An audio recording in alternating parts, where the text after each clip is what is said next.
بسم الله الرحمن الرحيم والشمس وضحاها والقمر إذا تلاها والنهار إذا جلاها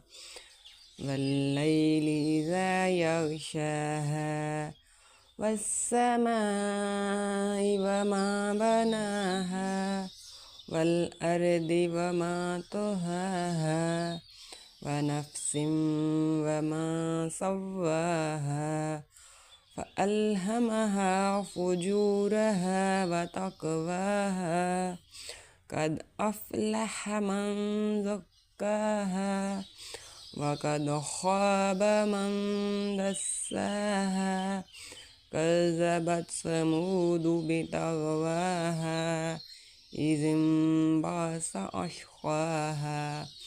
فقال لهم رسول الله ناقة الله وسقياها فكذبوه فعقروها فدمدم عليهم ربهم بذنبهم فسواها ولا يخاف عقباها صدق الله العظيم.